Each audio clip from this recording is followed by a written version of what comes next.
Hello hello అన్నా చెప్పండి. ఎవరు అన్న? నా పేరు మేకల అనిల్ అన్న, నల్గొండ. గతంలో మనం ఒకసారి మాట్లాడినాం. ఒకసారి కర్ణానగర్ లో నా మీద కంప్లైంట్ చేసినారు మీరు ఇంత ముందుకు. గతంలో మనం ఒకసారి మాట్లాడుకున్నాం అన్న ఫోన్ లా. ఒక రాయగోపాల్ రెడ్డి బై ఎలక్షన్ అవతల ఆర్ఎస్ ప్రవీణ్ కుమార్ గారు సభ పెట్టినప్పుడు మనం మాట్లాడుకున్నాం. ఏమి ఎందుకు కంప్లైంట్ చేసిన? మీరు నా గురించి కర్ణాన్నకి కంప్లైంట్ చేసిండ్రు అప్పుడు. ఎందుకంటే అప్పుడు నువ్వు ఎంజీ కాలేజ్ కాడ తిరుగుతున్నావు, నీ గుద్ద పలితే నేను చంపుతా అని అప్పుడు చెప్పిన. నా గుద్ద పలిసింది, నన్ను చంపుతాను మీరు చెప్పారు అప్పుడు చెప్పిన అన్న. అయితే అప్పుడు మీరు ఏం చేసిండ్రంటే కర్ణాన్నకి చెప్పిండ్రు. కర్ణాన్న తెల్లారి నన్ను పిలిపించిండు. పిలిపించి మాట్లాడితే అది కాదని మనోలే అట్లా కాదు ఇట్లా కాదు అంటే సరే అన్న అని చెప్పేసి ఇంకా పొద్దుగా లేసి ఒక్కడు ఉంటాం ఎందుకులే అంటే సరేలే అన్న అని చెప్పేసి చెప్పిన. అంటే చంపకుండా వదిలిపెట్టినావు? చంపకుంటే ఏం వదిలిపెట్టలే, ఎందుకులే తమ్మి మనం ఎందుకులే లొల్లి అని చెప్పేసి అంటే సరేలే అన్న అని చెప్పేసి చెప్పిన. అదే అన్న, చంపకుండా వదిలిపెట్టినావు? అర్థం కాలే. అదే అన్న, చంపకుండా వదిలిపెట్టినావు అంతేగా? నిన్ను చంపకుండా వదిలిపెట్టాడు అంటే నువ్వు ఏడుంటావు నాకు తెలియదు అన్న. నేనెందుకు చంపుతా, ఏం చేస్తా? మీరు దొరికించుకోవాలనుకుంటే పెద్ద పని అన్న. నేను మీరు ఫైల్ మాటలు నేనెంత చెప్పానో దొరికేది అన్న. చెప్పండి అన్న. చెప్పాలన్నా, ఎలా ఉన్నారు? అంత క్షేమేనా? చాలా మంచిగా ఉన్నా. చాలా మంచిగా ఉన్నావు, చాలా పాపులర్ గా ఉన్నావు అన్న. మొత్తం నీదే ఉంది హవా. మా నాయన కూర్చున్నట్టు ఉన్నా, మంచిగా ఉన్నా.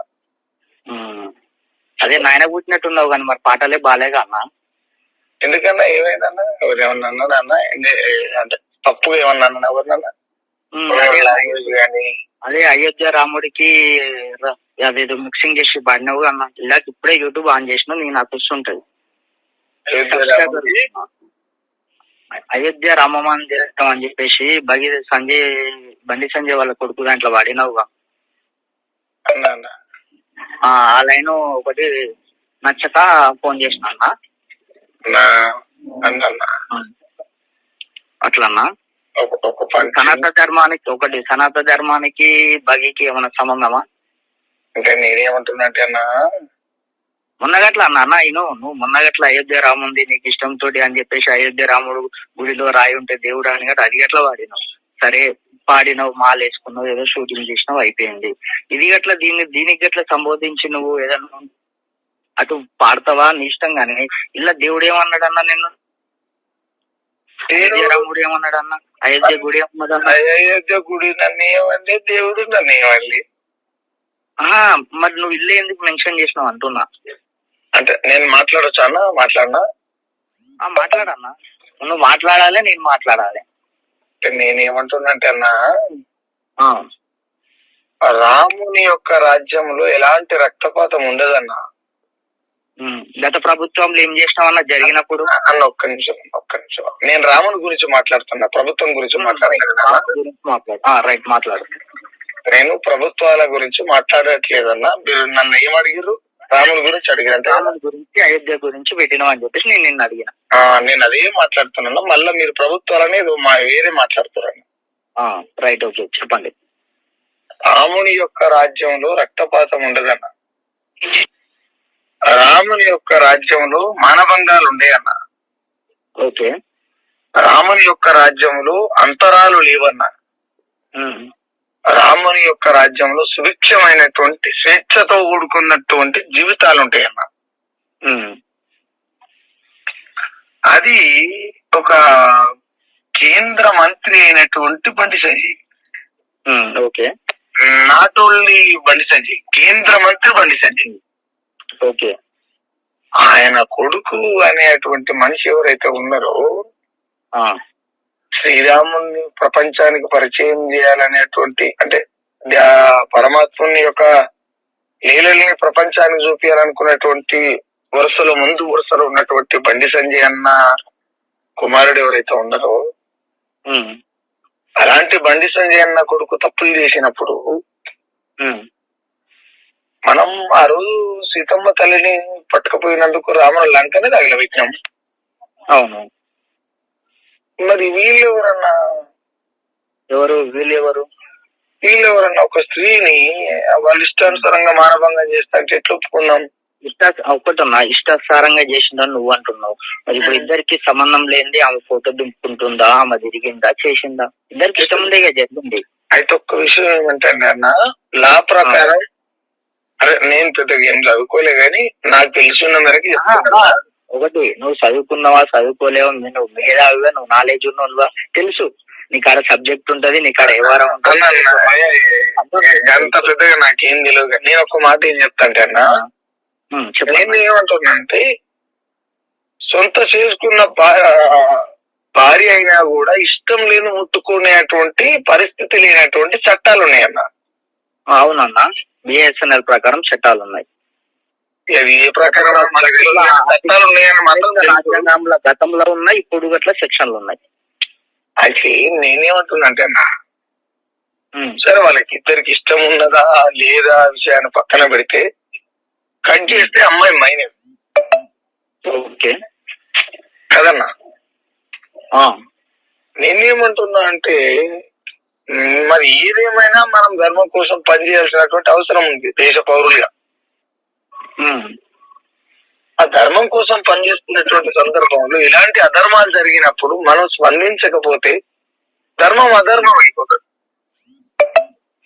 అందులో భాగంగా మనం చెప్పడమే తప్ప మనకు సపరేట్ గా దాని మీద మనకేదో ఇంట్రెస్ట్ లేకపోతే మనకేదో పనిపాటు లేకుండా దాని మీద రాసుకుంటూ కూర్చునే ఇంట్రెస్ట్ కూడా మనకి లేదన్నా. అంటే ఇప్పుడు కేవలం బండి సంజయ్ ఒక కేంద్ర మంత్రి కాబట్టి వాళ్ళ కొడుకు ఇలా తప్పు చేసిండు కాబట్టి రాసినంటావు అన్న. బండి సంజయ్ అనేది పర్సన్ కాదన్న, ఇక్కడ కేంద్ర మంత్రి అన్న. నేను అదే అంటున్నా, కేంద్ర మంత్రి కాబట్టి వాళ్ళ కొడుకు కాబట్టి రాసినావు అంటున్నా. అంటే నేను ఇంకోటి, ప్రియాంక రెడ్డి ఉందా, ఐడియా ఉందా అన్న మీకు? అన్నా ప్రియాంక రెడ్డి ఐడియా ఉందా? ఐడియా ఉందన్నా. సంబంధం లేని 3 పిల్లల్ని ఎన్కౌంటర్ చేసిందా, ఐడియా ఉందన్న? ఆ కేసు గురించి ఏమైనా ఐడియా ఉందా? ఐడియా ఉందన్నా. ఆ చనిపోయిన ప్రియాంక రెడ్డికి ఎన్కౌంటర్ అయిన 3 పిల్లలకి సంబంధం లేదు, సుప్రీంకోర్టు స్టే ఆర్డర్ ఇచ్చింది, ఐడియా ఉందన్నా? ఉందన్నా. నేను వాళ్ళ మీద కూడా పాట రాసన్నా, వాళ్ళ మీద కూడా పాట. ఇప్పుడు ఒకటన్నా, సరే ఇప్పుడు అప్పుడు సరే తీర్పు ఇచ్చిండు, అది బూటకం ఎన్కౌంటర్ అని ప్రజలు అన్నారు, ఆయన చేసిండు, something is wrong, that's only, అయిపోయింది. మరి ఇప్పుడు కోర్టు ఏది చెప్పక ముందుకే నువ్వు ఇలా రాస్తే ఎలా అన్నా?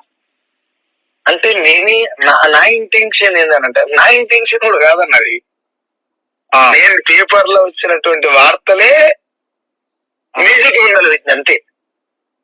ఏ పేపర్ లో వచ్చిందని పంపమంటే కూడా మీకు పంపుతానా? ఎందుకన్నా ఉన్న యూట్యూబ్ ఛానల్ పేపర్లు మొత్తం ట్రెండింగ్ అదే ఉంది వారం రోజుల నుంచి. ఏ పేపర్ లో వచ్చిందో పంపమంటే పంపుతానా? నేను కొత్తగా రాస్తాను, నాకు పెద్ద ఏం చదివేం రాదు, నేను పెద్ద ఇంట్రెస్ట్ లేదు కాదు. నేనేమంటానంటే అన్న, నాకు పెద్ద దాని మీద పెద్ద అవగాహన ఏం లేదు, కానీ నాకున్నటువంటి అంశం ఏంటంటే, నేను అమ్మాయిల లంకనే తగలబెట్టినాము, అరే వీళ్ళు హిందూ ధర్మాన్ని ఆగం చేస్తున్నారు అనేటువంటి కాన్సెప్ట్ తప్ప. అంటే నేను చెప్పేది నువ్వు సుఖరామన్ వస్తాను చెప్పేదినే, అయ్యాలనే లంక తగలబెట్టినావు, ఇవాళ వీళ్ళని తగలబెట్టలేనని అంటున్నావు పాటతోటి. అంటే నేనేమంటున్నా అంటే నేనేను నీ ఇంటెన్షన్ ఉంటే చెప్పు, దాన్ని కలుద్దాం, మాట్లాడదాం. అయితే నేనేమంటున్నా అంటే నా ఇంటెన్షన్ ఏం తెలుసా, ఆ రోజు లంకనే తగలబెట్టినటువంటి బలం ఉన్నది, తప్పు చేస్తున్న వాళ్ళని పట్టుకునేటువంటి సత్తా ఈ చట్టాలకు లేదా అనేది నా ఇంటెన్షన్ అన్న. మరి ఇప్పుడు ఆల్రెడీ పోలీసులు సర్చింగ్ లో ఉన్నారు, రేవంత్ రెడ్డి గారు హామీ ఇచ్చిన అని చెప్పేసిండు, సర్చింగ్ చేస్తున్నామన్నారు, బృందాలు గట్లా పంపించిన అంటారు. మరి పోలీసు వాళ్ళ దగ్గర ఉంటుందా లేకపోతే గవర్నమెంట్ దగ్గర ఉంటుందా? అయితే ఈ క్వశ్చన్ నాకు ఎవరు చేయాలంటే, నాకు ప్రభుత్వం చేయాలన్నా లేదా చట్టం చేయాలా? నాకు ఈ క్వశ్చన్ నాకు ఎవరు చేయాలంటే, ఏం రాకి టెటర్ రాసిన అంటే ప్రభుత్వం చేయాలి, లేదు అంటే చట్టం చేయాలి. ఇంకొక విషయం ఏంటంటే అన్న, నువ్వు తప్పు చేసినా నేను తప్పు చేసినా తెల్లారి ఒకళ్ళు దొరికిపోతాం అన్న. అవును దొరుకుతామన్నా. అంటే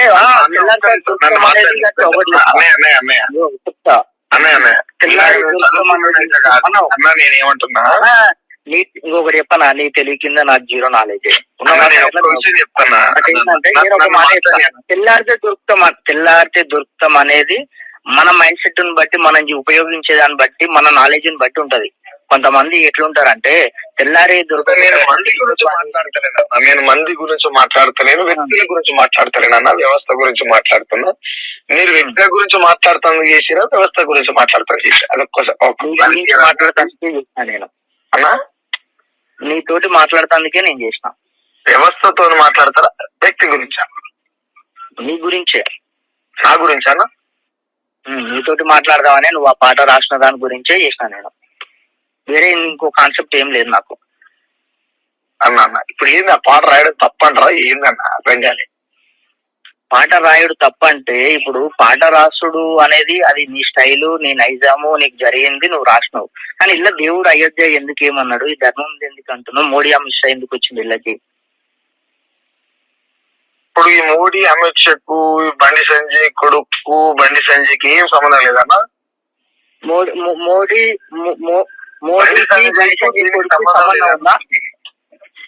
మోడీకి బండి సంజయ్ కొడుకు సంబంధం ఉందా? వాళ్ళిద్దరికి దీనికి బండి సంజయ్కి సంబంధం లేదన్నా. బండి సంజయ్కి సంబంధం అనేది కొడుకు, అది ఫ్యామిలీ. ఆయనకుంటే సంబంధం. ఫ్యామిలీ అనేది ఎక్కడ ఉంటుంది తెలుసా అన్న? మన కుటుంబంలో మనం ఏమన్నా చేసుకుంటే అది ఓకే, కానీ ఒక్క నిమిషం అన్న, మన వల్ల ఇంకొకరికన్నా ప్రాబ్లం జరిగినప్పుడు అది సమాజంలోకి వస్తుందన్న.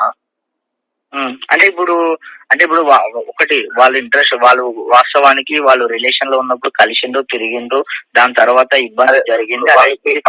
వాళ్ళు తిరిగినప్పుడు ఎవరన్నా అడిగిరా అన్న? ఎవరు అడగలేదన్నా. అన్న ఇప్పుడు ఒకటన్నా నేను చెప్తా. ఇప్పుడు ఫర్ ఎగ్జాంపుల్ నువ్వు ఇంకో బ్రదర్ ఇద్దరు కలిసి మంచిగా తిరుగుతారు అన్న. తిరిగినప్పుడు మంచిగా ఉంటది, నీ మీద ఆయన చెప్తారు, ఆయన మీద నేను చేస్తారు, అయిపోద్ది. ఎమోటున్న వాళ్ళ దోస్తులు ఏం చేస్తారంటే, ఇద్దరు మంచి వ్యక్తులు, ఇద్దరి మధ్యలో ఎప్పుడు చిచ్చు కదా, మీ ఇద్దరు గొడవ అయినప్పుడు లేనిపోని చెప్పేది అన్ని బయటపడుతుంటాయి. నీ గురించి నువ్వేం చేసేది, ఎక్కడ చేసేది అన్ని బయటపడుతుంటాయి. ఇది గది గది గది గట్లా ఇట్లా జరిగింది. అది జరిగింది కాబట్టి ఇంత ఇంత పెద్దగా అవుతుంది. ఒకవేళ ఫర్ ఎగ్జాంపుల్ బండి సంజయ్ కొడుకు కాకపోతే ఇంత పెద్ద ఇష్యూ చేస్తున్నా. Hello hello hello hello hello